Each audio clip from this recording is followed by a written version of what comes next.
mathematics curriculum is a collection of resources around important big ideas in a unit, and it initially started with some formative assessment tasks for teachers, and New Visions was looking for a way to kind of impact instruction in the classroom, and so they grabbed onto these instructional routines as a way to do that, because the routines have built in them effective mathematical teaching practices. So if teachers use these routines, that sort of forces them to teach in certain ways, and those ways of teaching are often different than they traditionally teach. And so they're leverageable to not only develop students' mathematical thinking practices, but teachers' teaching practice as well. And so New Vision grabbed onto the routines and then developed a whole bunch of tasks that were unit-based in their curriculum, so that teachers could use these routines throughout all the units in their curriculum. And teachers are very familiar with using routines in their classroom. Any teacher knows that's what makes a classroom hum. Like if kids know what's expected of them, then, and everybody knows how things are going to work, then the learning can begin.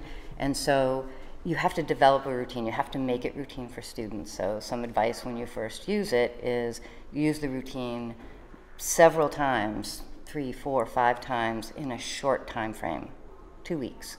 So it becomes routine and kids learn it.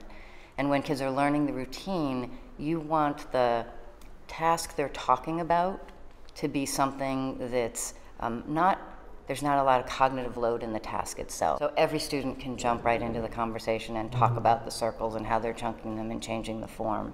And that allows the kids to get used to the routine and develop the language. And then after 3 or 4 visual patterns, and you put number in the middle of it, and then you start putting your content in it once kids are used to it.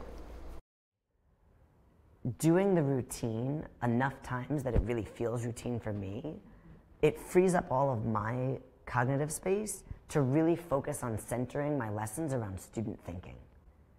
And so my objective is to make student thinking the focus of the lesson, and to drive the conversation, to drive the discussion, and to make sure that I'm not saying anything that a kid could say.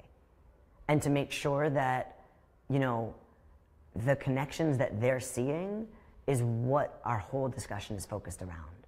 And so in other lessons outside of the routine, I'm still asking them to talk in their partners, and I'm still giving them that independent think time so that they can make those connections, and I can eavesdrop or like play spy and like figure out who I'm gonna select to share their thinking, so that again, even though we might not be using the routine, their thinking is at the center of my lesson. And I feel like for the students, because it's now become routine, the big thing that I've started noticing is that they know what to pay attention to, and they know what questions to ask themselves, so that when they get something that's novel and they haven't seen it before and I haven't taught them how to solve this problem, they're able to say, well, wait a second, what are the questions I ask myself when I'm presented with something new? The one thing about the routines is they're very forgiving. So if you do it the first time and you make a mistake or forget a slide or forget to say something, it's okay. Tomorrow you're going to get another chance, and you're going to get to do it the same way.